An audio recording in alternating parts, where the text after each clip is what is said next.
Fluid में आज हम लोग फ्लूइड स्टैटिक्स का एक टॉपिक आर्किमिडीज प्रिंसिपल करने जा रहे हैं और ये बहुत इंपॉर्टेंट है, बहुत आसान सा टॉपिक है और इसके ऊपर जेईई मेंस में इक्का दुक्का सवाल आपको दिख जाएंगे। तो हम लोग कुछ जेईई मेंस वाले सवाल भी करेंगे previous year problem. Archimedes principal का यूज फ्लूइड में तो पड़ेगा नहीं, कहीं कहीं और भी दूसरे चैप्टर में आपको पढ़ते रहेगा, ठीक है। तो इसके बारे में सीख लीजिए खूब अच्छे से, क्या कहता है आर्किमिडीज प्रिंसिपल। तो आर्किमिडीज ने कहा कि अगर कोई मान लीजिए लिक्विड है, लिक्विड या फ्लूइड कह सकते हैं, और इस फ्लूइड में किसी बॉडी को इमर्ज किया जाए, इस फ्लूइड में किसी बॉडी को इमर्ज किया जाए कंप्लीटली या पार्सली। कंप्लीटली मतलब पूरा पूरा इमर्ज करना, पार्सली मतलब इसका कुछ हिस्सा इमर्ज करना। जैसे अभी ये कैसा इमर्ज है, पार्सली इमर्ज है, इतना हिस्सा इसका इमर्ज है, ठीक। तो इस बॉडी का अगर आप एफबीडी बनाएंगे तो इस पर दो फोर्स लगेगा, एक इसका वेट mg नीचे, और ये जो लिक्विड है इस पर एक फोर्स लगाएगा जिसको हम लोग बायंड फोर्स कहते हैं, सफिक्स में FB लिखेंगे, F सफिक्स में B। इसको हम लोग बायंड फोर्स या फोर्स ऑफ बायंसी या इसी को अपथ्रस्ट फोर्स कहते हैं। जो लोग हिंदी माध्यम से होंगे इसे उत्प्लावन बल कहा जाता है। हाँ, उत्प्लावन बल।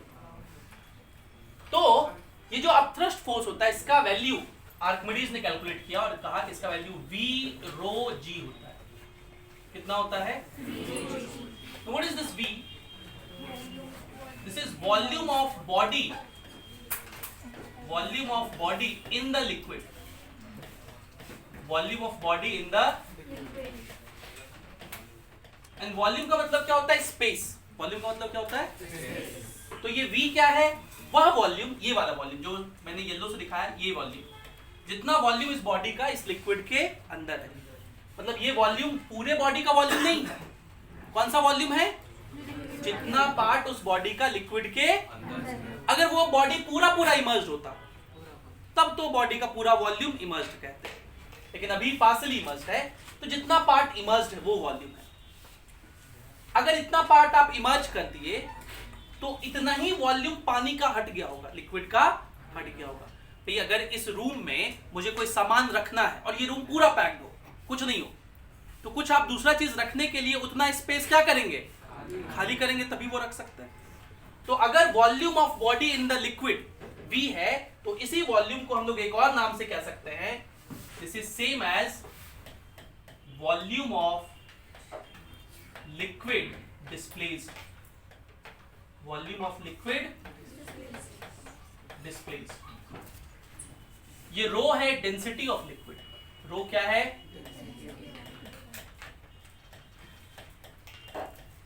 और G क्या है? Acceleration due to gravity. अब जरा सुनना, इस बायंड फोर्स का एक फॉर्मूला मैं ऐसा लिख रहा हूं, सुनिएगा। ये V क्या है? वॉल्यूम ऑफ लिक्विड डिस्प्लेस्ड, मतलब ये किसका वॉल्यूम है? लिक्विड का। डेंसिटी भी किसका है? ध्यान रखना, ये V वॉल्यूम ऑफ बॉडी भी लिया जा सकता है और वॉल्यूम ऑफ, लेकिन डेंसिटी किसका है? तो हम दूसरा ले रहे हैं, volume of body sorry volume of liquid ले रहे हैं। वॉल्यूम ऑफ लिक्विड में अगर लिक्विड के डेंसिटी से मल्टीप्लाई कर दें तो क्या आ जाएगा? Mass of liquid, mass of liquid displaced, बोलो। और मास में G से मल्टीप्लाई कर दो तो वेट आ जाता है, वेट आ जाता है। तो बायंड फोर्स का सही में फॉर्मूला ऐसा भी लिखा जा सकता है, weight of liquid displaced, weight of liquid. इसी बात को हम लोग आर्किमिडीज प्रिंसिपल कहते हैं। इसी को किसने ढूंढा था? आर्किमिडीज ने। आर्किमिडीज ने कहा कि जब किसी ठोस को किसी द्रव में पूर्णतः या अंशतः डुबोया जाता है तो वह जो द्रव है वह उस ठोस पर ऊपर की तरफ एक उत्प्लावन बल लगाता है, जिस बल का नाम उस वस्तु द्वारा विस्थापित किए गए द्रव के भार के मान के बराबर। कैसे बोले हिंदी में? हिंदी में बोले ना। जब किसी सॉलिड को किसी लिक्विड में डुबोते हैं, पार्सली या कंप्लीटली, आधा आधा या पूरा पूरा, तो ये लिक्विड इसके ऊपर एक फोर्स लगाता है, फोर्स को बल कहते हैं, उत्प्लावन बल, बायंड फोर्स, जिसका वैल्यू कितना है? वेट ऑफ लिक्विड डिस्प्लेस्ड, है ना। डिस्प्लेस्ड को हिंदी बोलते हैं विस्थापित। द्रव का भार, वेट का अंग्रेजी क्या होता है? भार। तो लिखिए आर्किमिडीज प्रिंसिपल क्या कहता है, लिखिए। When a body is completely or partially immersed in a liquid,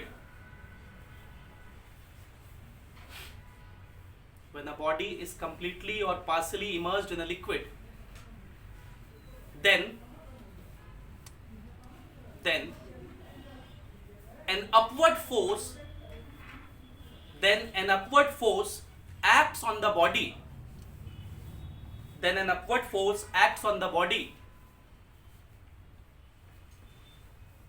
due to liquid। मतलब ये बाइंड फोर्स किस पर लग रहा है? बॉडी पर। और लगाने वाला कौन है? लिक्विड। लगाने वाला कौन है? लिक्विड। ठीक है। Upward force acts on the body due to liquid, which is equal to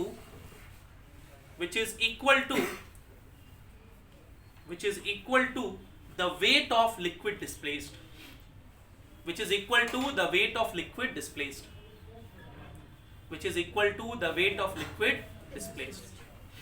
जो कि weight of liquid displaced के बराबर। क्या ये बात समझ गए सब लोग अच्छे से? अब हम लोग एक दो बात और करें। अगर कोई बॉडी है तो ये कब इमर्ज कर जाता है, कब पानी में डूब जाता है? तो बॉडी इमर्जेस। कब बॉडी इमर्ज करता है? जब उसका वेट ज्यादा हो उस पे लगने वाले बाइंड फोर्स। और कोई बॉडी फ्लोट कब करता है? जब बाइंड फोर्स ज्यादा नहीं, बराबर हो। जब बाइंड फोर्स क्या हो? वेट के बराबर हो, तब वो बॉडी तैरता है। ठीक। इस बात को हम लोग प्रिंसिपल ऑफ फ्लोटेशन कहते हैं। इसे क्या बोलते हैं? Principle of flotation. कभी आप लोग स्विमिंग पूल में नहाए हैं? नदी में नहाए? नदी में या स्विमिंग पूल में कभी नहाने का मौका मिले और आपके साथ आपका दोस्त हो, गर्लफ्रेंड हो, घरवाली हो, जो भी हो, हाँ, तो क्या होगा? तो आप स्विमिंग पूल में आप ऐसा फील तो किए ही होंगे कि आप जब पानी में इन करते हैं तो आपका वेट क्या हो जाता है? कम। हल्का फील करते हैं कि नहीं? और वहां पे अगर आप अपने दोस्त को उठाने का प्रयास करें तो आपको लगेगा वो भी बहुत हल्का है ना? उसको ज्यादा अपने ऊपर ज्यादा फील ना भी करें तो दूसरे को उठाने में आपको लगेगा कि हाँ बहुत हल्का हो रहा है। हाँ, ऐसा क्यों होता है? देखिए, अभी यहाँ किसी को उठाना हो तो उस पर mg नीचे लग रहा है, उतना लगाना पड़ेगा। लेकिन नॉर्मली पानी में क्या होगा? mg को कुछ क्या कंपनसेट कर देगा? बाइंड फोर्स कंपनसेट कर देगा। इसलिए अगर हम पूछे नेट वेट कितना होगा, नेट वेट W नेट, तो ये कहेंगे mg माइनस fb। इस W नेट को हम लोग बोलते हैं एपरेंट वेट। इसे क्या बोलते हैं? तू इमेजिन करने लगा क्या? इधर देख, वो इमेजिन करेगा स्विमिंग पूल में नहा के। ये क्या है? Apparent wait. तो एपरेंट वेट कितना होता है? mg minus fb। अगर हम पूछे कि लॉस इन वेट कितना होगा, लॉस इन वेट कितना होगा, तो लॉस इन वेट कहते हैं W माइनस W नेट। ठीक है। ये W क्या है? Weight in air. इसे क्या बोलते हैं? वेट इन एयर, जो कि mg के बराबर होता है। और W नेट का भी आपको फॉर्मूला बताया, क्या होता है? mg minus fb। बोलो। तो माइनस प्लस हो जाएगा, mg कट जाएगा, तो क्या बचेगा? fb। तो कितना वेट लॉस हो गया? जितना आप थ्रस्ट फोर्स लग रहा है। भाई कोई बॉडी है, उसका हवा में वजन है 50 न्यूटन, पानी में डाले तो mg तो 50 न्यूटन लग ही रहा है, अब थ्रस्ट फोर्स लगने लगा 10 न्यूटन, तो अब उस बॉडी का वेट कितना हो गया? 40 न्यूटन। तो कितना लॉस हुआ? 10 न्यूटन। तो लॉस इन वेट किसके बराबर होता है? बाइंड फोर्स के बराबर, अब थ्रस्ट फोर्स के बराबर। तो कभी कभी क्वेश्चन में डायरेक्ट नहीं कहेगा कि the thrust force acting on the body is this, कहेगा कि the loss in weight is this. मतलब वो किसका वैल्यू दिया हुआ है, बायंट फोर्स का। कभी कभी इसको ऐसे दिया रहेगा बायंट फोर्स का वैल्यू, कभी कभी कहेगा कि एक body weighs 50 newton in air and 40 newton in water या लिक्विड ए, तो इसका मतलब फिर से बायंट फोर्स दिया हुआ है कितना, 10 न्यूटन, क्योंकि दोनों का डिफरेंस क्या देगा, बायंट फोर्स। तो पैरा चेंज करके लिखिए, when the body is immersed in the fluid, when the body is immersed in the fluid, when the body is immersed in the fluid, when the body is immersed in the fluid, comma, it suffers loss in weight.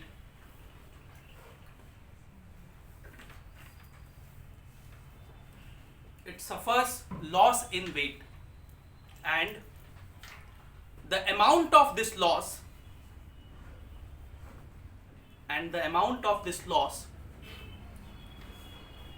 is appreciated by the buoyant force acting on it. Is appreciated by the buoyant force acting on it. Is appreciated by the buoyant force acting on it. ठीक है, मतलब ये buoyant force के बराबर होता है।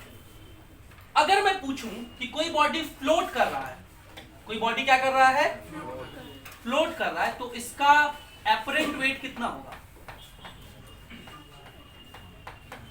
इसका apparent wait कितना होगा, एपरेंट वेट का मतलब डब्ल्यू नेट, तो एपरेंट वेट का क्या फॉर्मूला होता है, mg माइनस fb, बोलो, मतलब mg माइनस fb, और फ्लोटिंग बॉडी के लिए fb किसके बराबर होता है, वेट mg के बराबर होता है, तो mg कट के कितना हो जाएगा, जो कोई फ्लोटिंग बॉडी होता है वो वेटलेसनेस फील करता है, इसलिए आप समुद्र में जब तैरते हैं आराम से बीच पे, तो आपको एकदम बहुत हल्का हल्का फील होता है, वेटलेसनेस फील होता है ना। तो फ्लोटिंग बॉडी क्या फील करता है, वेटलेसनेस। आपने बचपन में एक वो सुना होगा, बहुत जो साइंटिफिक क्वेश्चंस पूछ के आते थे आपसे क्लास 6-7 में क्विज में, कि आयरन से बना हुआ कांटी पानी में डूब जाता है, लेकिन उसी आयरन से बना हुआ सिप पानी में नहीं डूबता है। क्यों? क्योंकि किसी बॉडी का डूबना उस पर लगने वाले वेट और बायंट फोर्स पे डिपेंड करता है। आयरन का कांटी का वॉल्यूम बहुत कम होता है, तो क्योंकि उसका वॉल्यूम खुद में कम होता है, इसलिए जो वो लिक्विड को डिस्प्लेस करता है उसका वॉल्यूम भी कम होता है, इसलिए उस पर लगने वाला थ्रस्ट फोर्स कम होता है उसके वेट के कंपैरिजन में, इसलिए वो डूब जाता है। जबकि सिप को हम लोग इस तरह से डिजाइन करते हैं कि उसका भले वो आयरन का बना हुआ है, लेकिन वो जो लिक्विड को डिस्प्लेस करता है, उस लिक्विड का वॉल्यूम उसके वेट के कंपैरिजन में बहुत, मतलब वॉल्यूम की वजह से जो अपथ्रस्ट फोर्स लगता है वो उसके वेट के कंपैरिजन में बैलेंस कर लेता है, और इसीलिए वो क्या करता है, फ्लोट करता है, नहीं डूबता है। समझ गए? क्योंकि डूबना किस पे डिपेंड करता है, कितना लिक्विड डिस्प्लेस कर रहा है, अपथ्रस्ट फोर्स कितना लग रहा है। क्या ये बात समझ गए? लेकिन आप लोग को दिलचस्पी इस बात में होनी चाहिए कि ये अपथ्रस्ट फोर्स का फॉर्मूला V rho G कैसे आ गया। ठीक है, तो इस बात को हम लोग थोड़ा सा समझते हैं, इस बात को प्रूफ करके देखते हैं।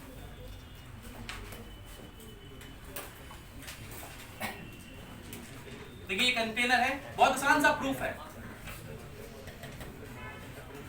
क्योंकि आपको ये सोचने पे मजबूर होना चाहिए कि सर ये अपथ्रस्ट फोर्स क्यों जनरेट हो रहा है किसी बॉडी पर, ऐसा क्या हो गया उस बॉडी को लिक्विड में डाले कि वो लिक्विड उस पर अपथ्रस्ट फोर्स लगाने लगा, ऐसा क्या रीजन रहा होगा।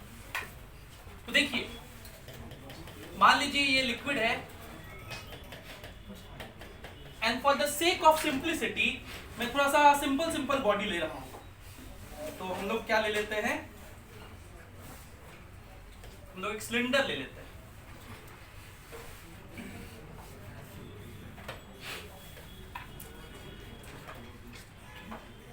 हम लोग क्या ले लेते हैं, एक सिलेंडर ले लेते हैं, और ये पूरा इमर्ज ले लिया। इसका बॉटम सरफेस का एरिया कितना होगा, A, इसका हाइट कितना होगा, H, इसका वॉल्यूम कितना हो जाएगा, इसका वॉल्यूम हो जाएगा A इंटू H।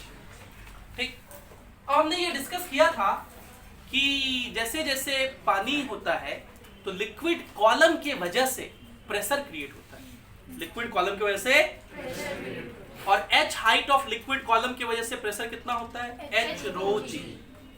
अगर मैं आपसे पूछूं कि यहां पर प्रेशर अगर P1 है और प्रेशर मैंने बताया था कि किसी भी डायरेक्शन से आइसोट्रोपिक नेचर का होता है, ऊपर से लगाओ, इधर से लगाओ, इधर से लगाओ, तो हम लोग सरफेस के परपेंडिकुलर लगाते हैं हमेशा प्रेशर, सरफेस के। तो यहां पे प्रेशर क्या उतना ही होगा कि अलग होगा? अरे मूर्खी नन, उतना ही कैसे होगा? यहाँ प्रेशर P1 है और H हाइट लिक्विड का बढ़ गया तो प्रेशर भी बढ़ जाएगा। यहाँ प्रेशर कितना होगा? तो यहाँ का pressure P1 plus H height की वजह से प्रेशर H रो लगेगा कि नहीं लगेगा? तो अब देखिए इस प्रेशर की वजह से इस एरिया पर कितना फोर्स क्रिएट होगा? तो वो फोर्स ऊपर की तरफ क्रिएट होगा कि नहीं होगा? उसी फोर्स को हम F कह रहे हैं। कितना होगा? Pressure into area. तो P1 प्लस H रो G इंटू एरिया, ये फोर्स को हम F1 कह दे रहे हैं। और इस प्रेशर की वजह से किधर फोर्स क्रिएट होगा? नीचे, इसे F2 कह दे रहे हैं। वो कितना होगा? P1 into area. बताओ कौन सा फोर्स ज्यादा है? नीचे वाला फोर्स ज्यादा है कि नहीं? तो इसी वजह से बाइंड फोर्स आता है। नेट फोर्स कितना लगेगा ऊपर की तरफ?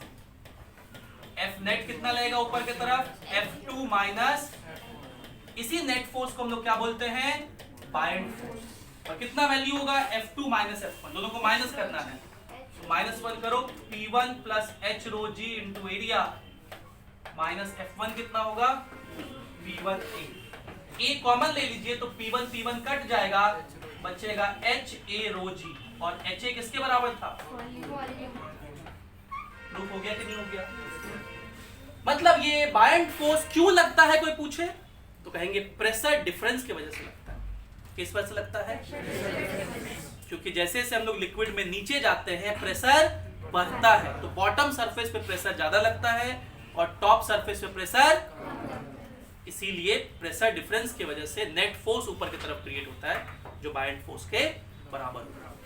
यहाँ पे एक बात हमारा कॉग्निटिव डेवलपमेंट ये होना चाहिए कि अच्छा इसका मतलब अगर इस बॉडी का वॉल्यूम ना हो, अगर मैं एक प्लेट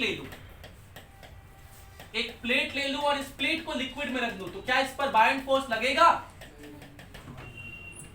सोच के देखिए। अरे जैसे लॉजिक यहां सोचे वैसे ही लॉजिक सोचिए कि ऊपर से प्रेशर कितना? P1 और नीचे से प्रेशर कितना? क्योंकि हाइट तो चेंज हुआ ही नहीं, तो इस केस में बाइंड फोर्स कितना लगेगा? ऐसे भी सोचिए, बाइंड फोर्स का फॉर्मूला V रो G होता है। इसका वॉल्यूम कितना? खाली प्लेट का तो एरिया है ना, हाइट तो कुछ है ही नहीं। तो बाइंड फोर्स प्लेट पर, इसलिए बाइंड फोर्स 0 लगता है। क्या बात समझ में आया? तो अगला पॉइंट यही लिखना है, नोट करके। अगला पॉइंट लिखिए नोट करके। बोलो बोलो, क्या कुछ दिक्कत?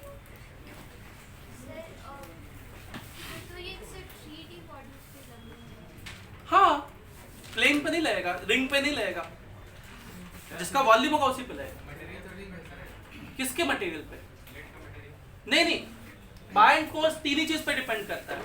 V मतलब volume of the body in the liquid, density of liquid and acceleration due to gravity, तीन ही चीज पे डिपेंड करता है। क्या? थर्मोकॉल वाला प्लेट पे बाइंड फोर्स नहीं लग रहा है। थर्मोकॉल वाला प्लेट आपने रखा, उसका वेट ही बहुत कम है और उसका थोड़ा थिकनेस तो होगा ना, एकदम थोड़ा सा थिकनेस। तो H का वैल्यू बहुत कम है तो उस वजह से बाइंड फोर्स लग रहा है। प्लेट का मतलब जिसका थिकनेस मैंने क्या ले लिया है? 0 थिकनेस। इसका थिकनेस क्या है? 0 थिकनेस। इसलिए आप थर्मोकॉल या कार्डबोर्ड या लकड़ी का गट्ठर, वो सब क्या करता है? इस पर तैरता है। ठीक है, उसका कुछ ना कुछ तो वॉल्यूम होगा। बिना वॉल्यूम में कोई बॉडी हो ही सकता है क्या? प्लेट हम लोग फिजिक्स में भले कह देते हैं, उसका वॉल्यूम क्या होता है? कुछ नहीं, है ना? मतलब मेरे कहने का मतलब था एक ऐसा बॉडी जिसका वॉल्यूम कुछ नहीं होगा, उस पर बाइंड फोर्स नहीं है। हाँ, तो लिखिए, नोट करके क्या लिखना है हमें? नोट करके लिखिए, the bind force arises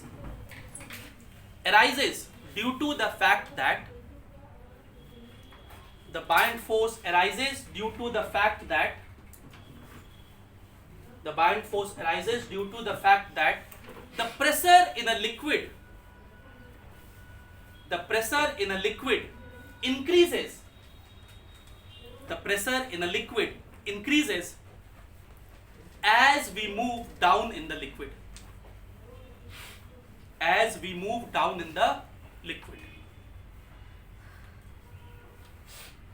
As we move down in the liquid. ठीक है, जल्दी से ये दोनों स्लाइड लिखिए, फिर हम लोग इस पर कुछ सवाल करेंगे।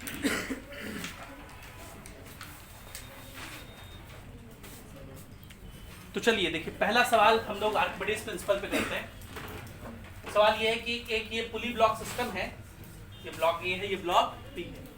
ब्लॉक बी का मास दिया हुआ है 3m। इस ब्लॉक का मास कितना है?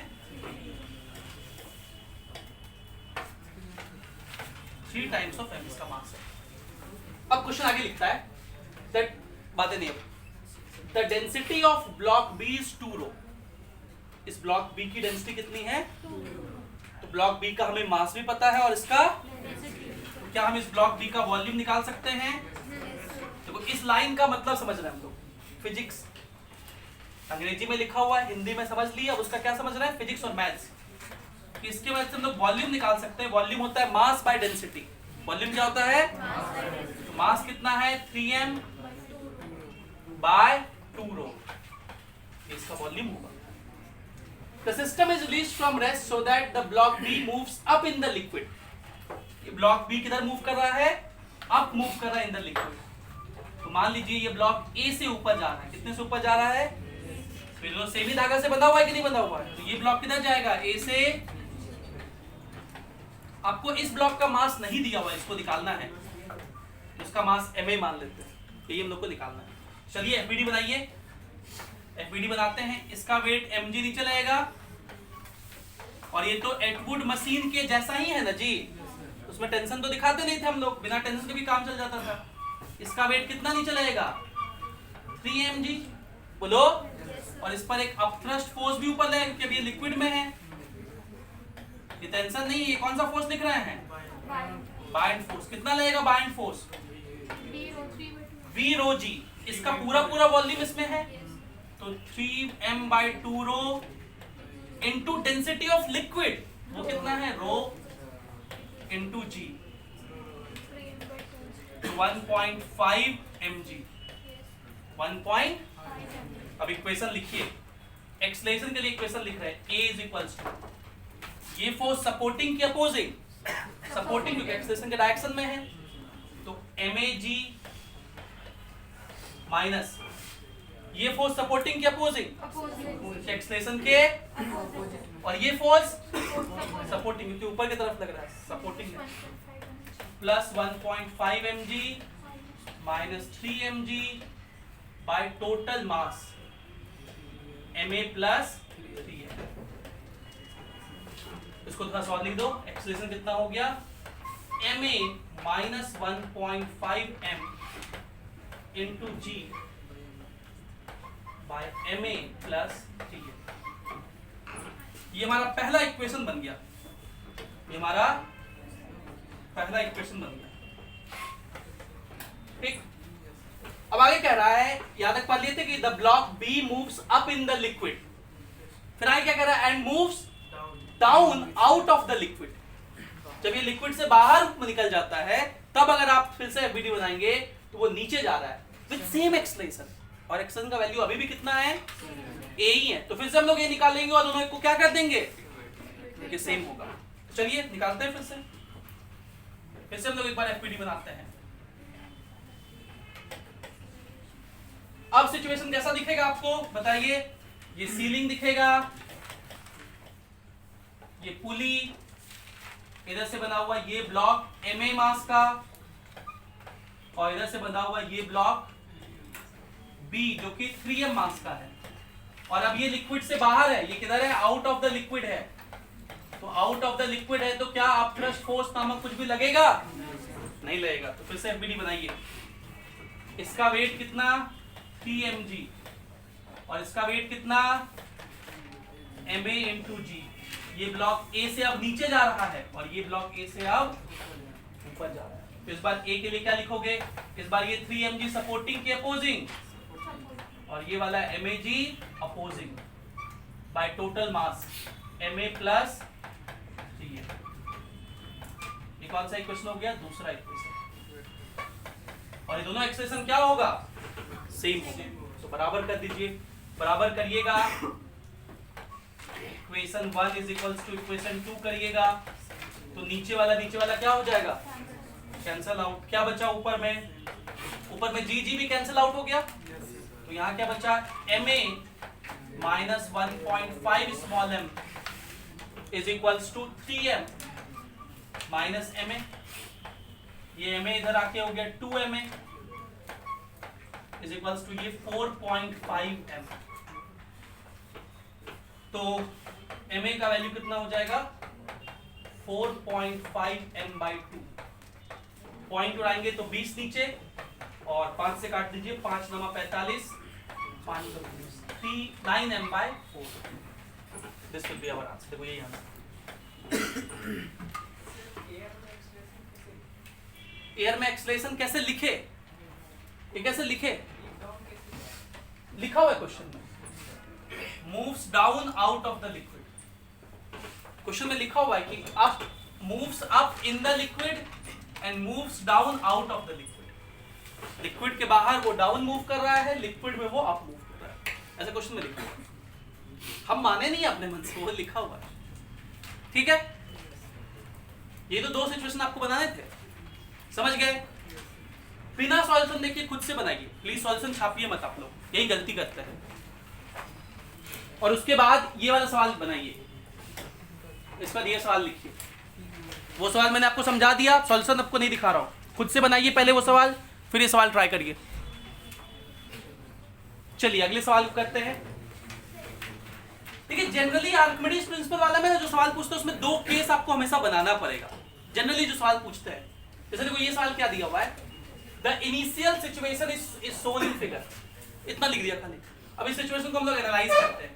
ये लिक्विड है जिसका डेंसिटी कितना है 2 सिग्मा, एक क्यूब है जिसका साइड है a, मतलब इस क्यूब का वॉल्यूम हमें पता है कितना a क्यूब, और इसका डेंसिटी सिग्मा मतलब इसका मास भी पता है हम लोग को।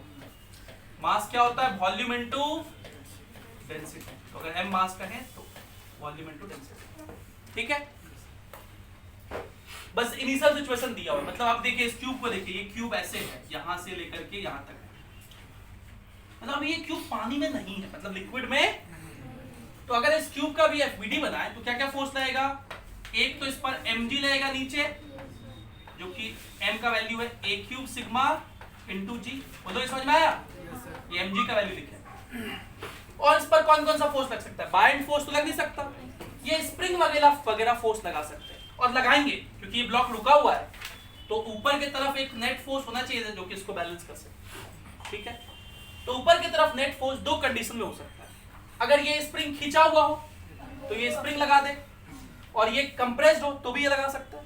बोलो, ये दूसरा सिचुएशन हो सकता है कि ये खींचा हुआ हो लेकिन ये स्प्रिंग अपने नेचुरल लेंथ पे हो, ये स्प्रिंग अपने नेचुरल लेंथ पे हो, तो ये तो कोई फोर्स नहीं लगाएगा, और ये खींचा हुआ है तो किधर फोर्स लगा देगा? ऊपर। ठीक, ये दो सिचुएशन हो सकता है। आप कोई भी सिचुएशन लेके चल सकते हो, बात बराबर होगा। तो हम लोग ले रहे हैं कि ये नेचुरल लेंथ पे है और ये क्या है? खींचा हुआ है। तो ये स्प्रिंग कितना फोर्स लाएगा ऊपर की तरफ? k इंटू जितना खींचा हुआ है x। स्प्रिंग फोर्स होता है kx, k कहलाता है स्प्रिंग कांस्टेंट, k दिया हुआ है, दोनों का k बराबर है। आपका मन करे कि नहीं सर हम इसको कंप्रेस भी मानेंगे, तो मान लो इसका कंप्रेशन कुछ, इसको तब x1 मान लो, इसका कंप्रेशन x2 मान लेना, तो वो फोर्स ऊपर लग जाएगा k x2। ठीक, बाकी सॉल्यूशन वैसे ही करेंगे। तो मैं नहीं मान रहा हूं, मैं ऐसे ही कर रहा हूं। अब देखिए ब्लॉक रुका हुआ है, तो जितना फोर्स ऊपर उतना ही फोर्स ऊपर। फोर्स कितना है? और नीचे ये पहला इक्वेशन। ठीक, अब आगे कहता है if a weight is placed on the block emerges half in the liquid. इस ब्लॉक पर एक वेट प्लेस कर दिए तो इस ब्लॉक का आधा हिस्सा कहां चला गया? लिक्विड। तो अब डायग्राम कुछ ऐसा दिखेगा, ये लिक्विड, ये ब्लॉक का आधा हिस्सा लिक्विड में चला जा चुका है, ये स्प्रिंग, और ये वो वेट है जो प्लेस किए हैं इसके ऊपर, इसका वेट W मान लेते हैं जो हम लोग को निकालना है, और ये नीचे वाला स्प्रिंग, ये लिक्विड। अब मुझे ये बताओ कि जब आपने इस पर वेट प्लेस किया तो ये ब्लॉक नीचे गया, तो ये स्प्रिंग कंप्रेस हुआ कि नहीं हुआ? आपने पहले से नेचुरल लेंथ पे माना था, कोई कंप्रेशन नहीं। अभी कितना कंप्रेस हो गया? a/2। भाई इस क्यूब का लेंथ तो a है ना, बोलो। पहले ये क्यूब का ये फेस यहाँ था, अब ये फेस कितना नीचे आ गया है? a/2 नीचे आ गया कि नहीं आ गया? तो ये स्प्रिंग कितना कंप्रेस हो गया? तो ये नीचे वाला स्प्रिंग कितना फोर्स ऊपर लगाएगा? k into a/2। बोलो, बात समझ में आ रहा है? ये ऊपर वाला स्प्रिंग इलोंगेटेड था कितने से? x। और आप जब ये ब्लॉक नीचे आएगा तो ये स्प्रिंग क्या होगा? और इलोंगेट हो जाएगा। कितना इलोंगेट हो जाएगा? और a/2। तो अब इलोंगेशन कितना हो गया? x plus a/2। तो अब ये स्प्रिंग कितना फोर्स ऊपर लाएगा? k into x plus a/2। ठीक। इसका वेट अब कितना नीचे लगेगा? इसका वेट कितना नीचे लगेगा? तो ये तो पहले जो वेट लग रहा था वो लगेगा ही, a³ सिग्मा g प्लस ये w भी लगने लगेगा, ये जो वेट रख दिए। बोलो, और एक फोर्स लगेगा। कौन सा फोर्स? बाइंड फोर्स ऊपर की तरफ, क्योंकि अब लिक्विड के अंदर चला गया ना। और बाइंड फोर्स कितना होता है? v क्या होता है? Volume of body in the liquid. v क्या होता है? तो अब ये क्यूब आधा इसमें है, क्यूब का वॉल्यूम a क्यूब था, आधा क्यूब का volume volume of body in the liquid into rho. Rho क्या होता है? किसका डेंसिटी? लिक्विड का। कितना है? 2 सिग्मा। 2 सिग्मा इनटू जी। ये 2 कट गया, कितना हो गया? a³ सिग्मा जी। फिर से ब्लॉक रुका हुआ है, जितना फोर्स ऊपर उतना ही फोर्स ऊपर की तरफ। कितना फोर्स है? लिखो k ऊपर की तरफ फोर्स है, देखो k a/2 प्लस ये वाला है kx प्लस k a/2। कितना फोर्स लिख दिए? ये अब थ्रस्ट फोर्स भी ऊपर है, कितना? a³ sigma g is equals to नीचे कितना है? a³ सिग्मा g प्लस, और हम लोग को w का ही वैल्यू निकालना है। तो देखो a³ सिग्मा g कट गया ना, और हम इस kx का वैल्यू क्या लिख सकते हैं? a³ सिग्मा g, इक्वेशन 1 के हेल्प से। तो अब क्या इक्वेशन बनेगा? k/2 प्लस k/2 कितना हो गया? और kx के बदले क्या लिख दिए? Is equals to w। तो वेट का वैल्यू कितना हो जाएगा? a common k plus answer. Easy peasy. आए बात समझ में? अब आप प्लीज सॉल्यूशन मत छापिएगा फिर से। अगला सवाल करो, ये जेईई मेंस 2020 में आया हुआ है।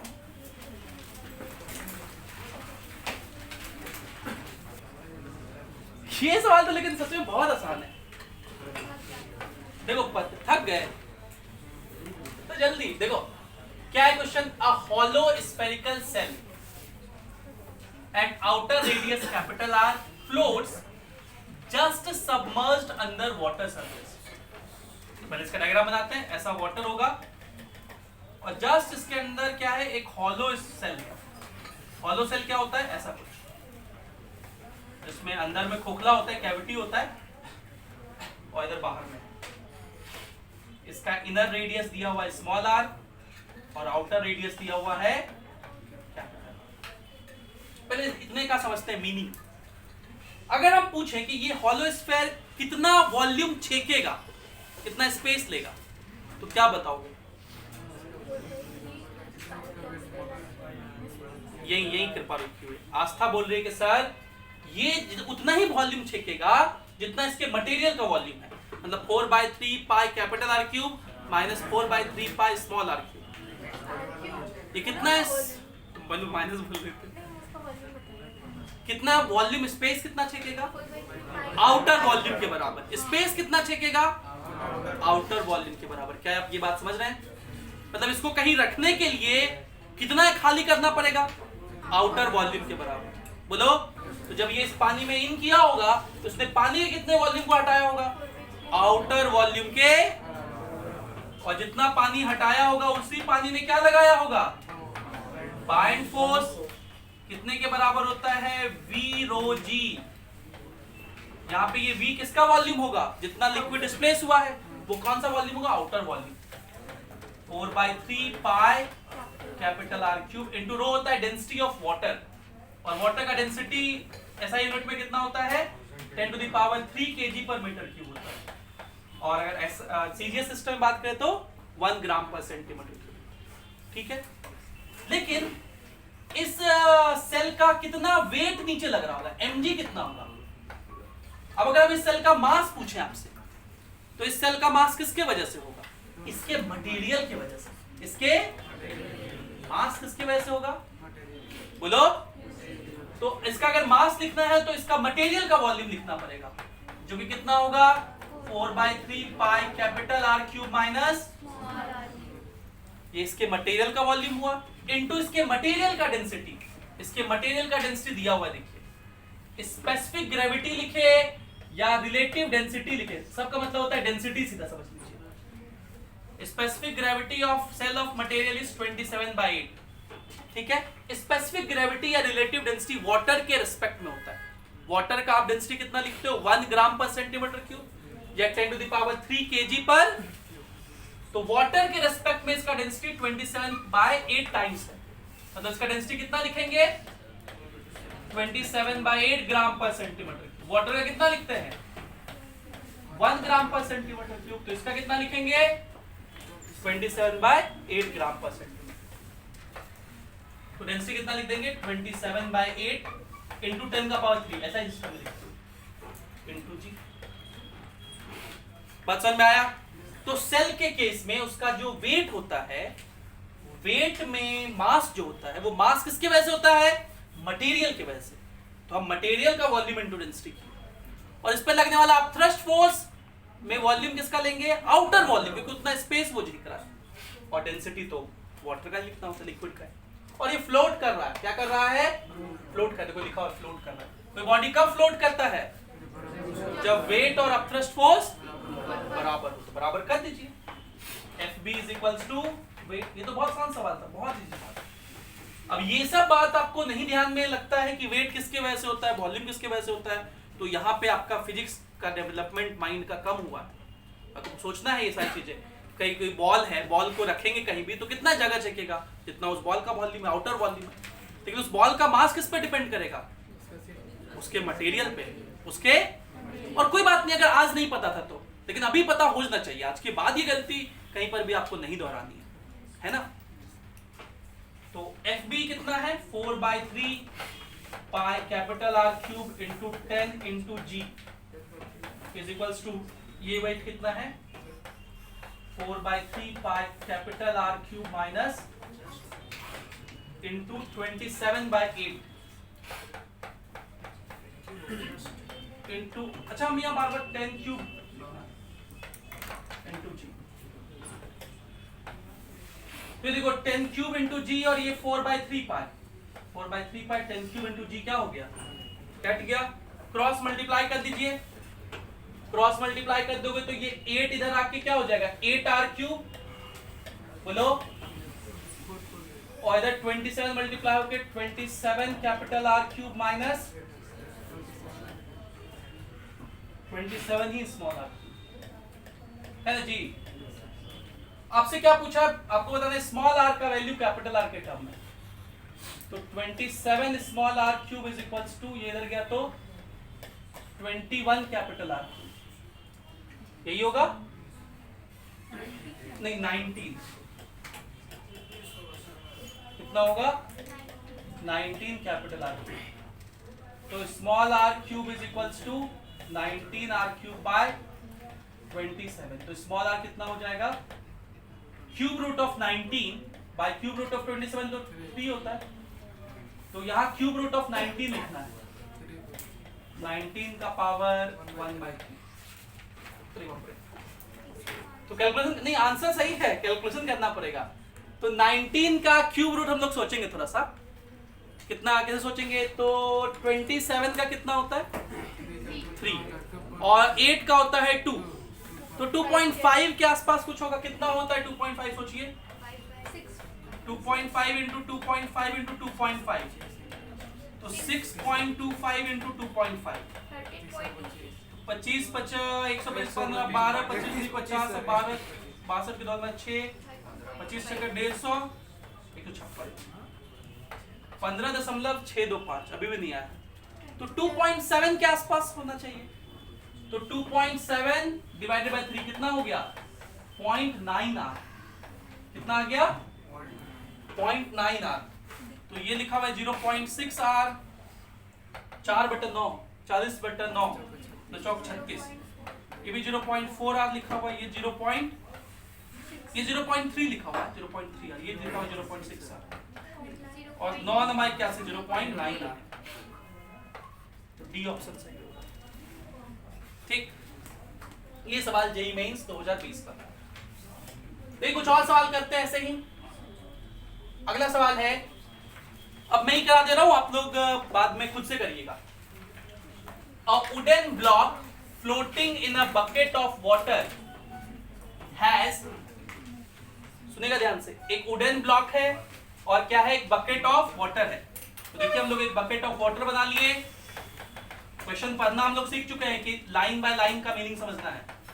और एक वुडन ब्लॉक है, 4/5 ऑफ इट्स वॉल्यूम सबमर्ज्ड। और इस वुडन ब्लॉक का कितना वॉल्यूम सबमर्ज्ड है? 4/5। ये वाला वॉल्यूम दिया हुआ है हमें। मतलब अगर इसमें वुडन ब्लॉक का वॉल्यूम B मान लूं, तो ये जो इनसाइड है वो वॉल्यूम कितना होगा? 4/5V। बोलो ठीक है। इसका एफबीडी बनाइए। इसका वेट नीचे लगेगा, कितना होगा weight? M into G। M में किसका मास लिखोगे? ये मास किसका है होता है? ब्लॉक का। और ब्लॉक का मास कैसे लिखेंगे? ब्लॉक का पूरा वॉल्यूम, ब्लॉक का मतलब V इंटू ब्लॉक का density, density of block into G। बोलो। और इस पर अब थ्रस्ट फोर्स को कितना लगेगा? 4/5। जितना इनसाइड है उतना volume, 4/5V into density of water, liquid में क्या है? वाटर है, इंटू G। बोलो। और ये फ्लोट कर रहा है तो दोनों को क्या कर देंगे? इक्वेट कर देंगे। करिए इक्वेट। तो 4/5 rho W into G is equals to कितना लिखा हुआ है? V rho block into G। तो GV कटा, वाटर का डेंसिटी 1 होता है, वाटर का डेंसिटी कितना होता है? तो 1 इंटू 4/5 मतलब 0.8 ग्राम पर सेंटीमीटर क्यूब। ये हो गया डेंसिटी ऑफ ब्लॉक। तो देखिए डायरेक्ट नहीं दिया डेंसिटी ऑफ ब्लॉक, ऐसे बता के क्या बताना चाह रहा है? ये डेंसिटी ऑफ ब्लॉक बताना चाह रहा है। अब आगे चलिए। अब कह रहा है कि when certain amount of oil is poured into the bucket। अब इस बकेट में हम क्या डाल रहे हैं? तेल। तेल का डेंसिटी पानी से कम होता है, इसलिए आप जानते हो कि तेल पानी के ऊपर क्या होता है? तैरता है। It is found that the block is just under the oil surface। अब ब्लॉक ऑयल के अंदर जा चुका है, with half of its volume under the water and half in the oil। बाप रे बाप, पहले डायग्राम बनाते हैं लोग, इसको समझते हैं क्या कह रहा है। कि ये देखिए पानी है और इसके ऊपर हम लोग क्या डाल दिए? ऑयल डाल दिए।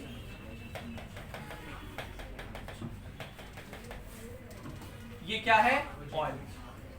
और अब जो ब्लॉक है उसकी स्थिति क्या है?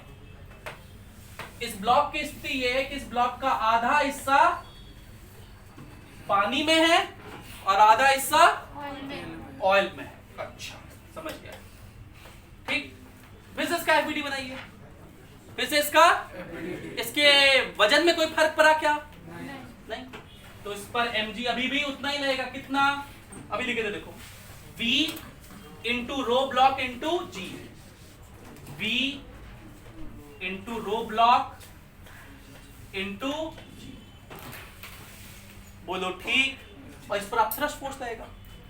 कौन कौन लगाएगा? तो ये पानी कहेगा देखो हमरे अंदर इसका आधा वॉल्यूम है, तो मैं लगाऊंगा ऊपर की तरफ volume V/2 into density of water into G।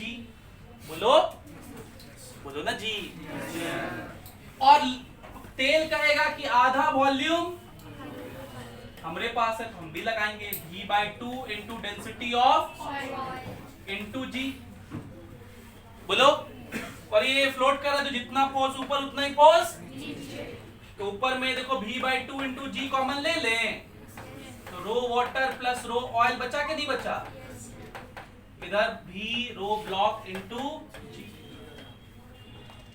तो क्या कटेगा देखो, VG कटा, और ब्लॉक का डेंसिटी निकाल चुके हम लोग, तो ये 1.6 हो जाएगा, और ऑयल का डेंसिटी हम लोग को निकालना है, वाटर का कितना होता है 0.6 ग्राम पर, तो डेंसिटी जो ग्राम पर सेंटीमीटर क्यूब में होता है ना, तो उसी न्यूमेरिकल वैल्यू को हम लोग रिलेटिव डेंसिटी या स्पेसिफिक ग्रेविटी कहते हैं। जब आप डेंसिटी को किस में लिखते हैं, ग्राम पर सेंटीमीटर क्यूब में, तो जो वैल्यू होता है उसे क्या बोलते हैं, स्पेसिफिक ग्रेविटी या रिलेटिव डेंसिटी। तब वो क्या पूछा है, the density of oil relative to water, मतलब रिलेटिव डेंसिटी पूछा है, तो कितना होगा 0.6।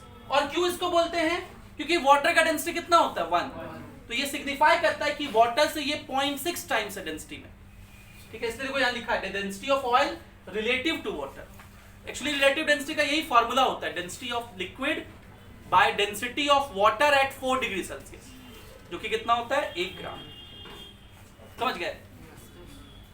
एक सवाल और था, ये सवाल, ठीक है, जेई मेंस 10 अप्रैल 2019 के शिफ्ट 2 का था, और ये सवाल आप लोग खुद बनाइएगा, मैं सवाल समझा देता हूं। A cubical block of side 0.5 metre, क्या मतलब समझ गए? क्या दिया हुआ इसका, मत बोलना साइड दिया, वॉल्यूम दिया हुआ है, वॉल्यूम 0.5 का cube, 0.125 metre cube, floats on water, floats on with 30% of its volume under water. फिर से डायग्राम बना देते हैं इतना केस का, ये वाटर है, ये क्यूब है, और इस क्यूब का कितना परसेंट वॉल्यूम पानी में है, इस वॉल्यूम को V मान लेते हैं, तो ये कितना वॉल्यूम पानी में है, ये वॉल्यूम V इन होगा 3/10 V, बोलो ठीक है। तो फिर से इसका वीडियो बनाइए, इसका वेट कितना नीचे लगेगा, वेट इसके मास पे डिपेंड करेगा, बोलो, और इसका मास कितना लिखोगे, इसका पूरा volume into density of block into g, और इस पर अपथ्रस्ट फोर्स कितने वॉल्यूम की वजह से लगेगा, जितना अंदर है, 3/10 into density of water, water में है ना, इनटू जी, बोलो, और फ्लोट करे तो दोनों इक्वल कर दो, हम डायरेक्ट इक्वल करें कि G से G कटा, V से V कटा, 3/10 इंटू रो W तो 1 होता है, तो 0.3, रो ब्लॉक इज इक्वल्स टू कितना हो गया 3 ग्राम पर सेंटीमीटर। पिछले वाले सवाल में भी कुछ ऐसा ही था कि नहीं, मतलब ये सब जो बात बताता है कितना परसेंट पानी के अंदर है, ये बेसिकली क्या बताना चाह रहा है, कितना उसका डेंसिटी, वॉल्यूम नहीं, कितना उसका भाई, ये लाइन का मतलब है आपको यहां तक पहुंचना है, ठीक। आगे पढ़िए, what is the maximum weight that can be put on the block without fully submerging it under water, मतलब इस पर वेट डालते जाओगे तो नीचे जाते जाएगा, कितना मैक्सिमम वेट रख सकते हैं जब तक वो फुल नाप चला जाए, तो मान लेते हैं वो वेट m होगा। फिर से आप एफबीडी बनाइएगा,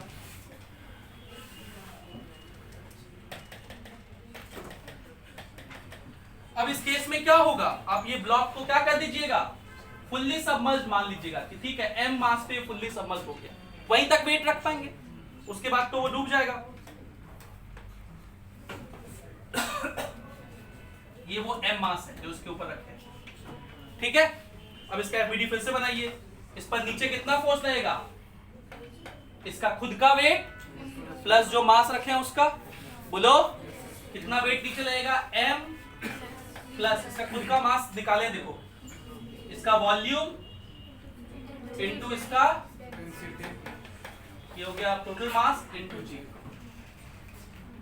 बात आया समझ में। और इस पर बाइंड फोर्स कितना लगेगा, अब पूरा वॉल्यूम चला गया है, तो V into density of water into, फिर से ये क्या कर रहा है, बोलो, तो दोनों क्या कर देंगे, इक्वेट कर दीजिए, तो पूरा हम ही सॉल्व कर दीजिए, अब बना देते हैं। तो ये हो गया V rho W into g is equals to, यहां हो गया m plus rho block into v into g। तो g दोनों साइड से कटा, v का वैल्यू हम लोग को पता है, लेकिन v का वैल्यू ना हमें मीटर क्यूब में पता है। v का वैल्यू किसमें पता है? मतलब एसआई सिस्टम में, इसलिए डेंसिटी भी हम लोग एसआई सिस्टम में लिखेंगे। तो वॉल्यूम हो गया 0.125, बोलो, और वाटर का डेंसिटी एसआई सिस्टम में 1000 होता है, 10⁻³ kg पर मीटर क्यूब। जी तो निकल चुका है। तो ये किस में लिखा हुआ है? केजी में लिखा हुआ है, ध्यान रखिए किस में लिखा हुआ है ये? m केजी में आएगा। फिर से रो ब्लॉक 0.3 ग्राम पर सेंटीमीटर क्यूब है। एसआई सिस्टम में कितना लिखेंगे? इसमें 1000 मल्टीप्लाई कर दे तो 300 इंटू वॉल्यूम 0.125। आ समझ में ना? इसको मल्टीप्लाई कर दो तो हो जाएगा 125 is equals to m plus ये कितना हो जाएगा? 375 37.5 होगा ना मल्टीप्लाई करने। इसको उधर भेज दो तो m इज इक्वल्स टू हो जाएगा 125 माइनस 37.5, माइनस किए तो 0.5, 14 में से 7 गया 7, 11 में से 3 गया 87.5 g। क्या आर्किमिडीज प्रिंसिपल पे सवाल बन जाएंगे? कॉन्फिडेंस आ गया?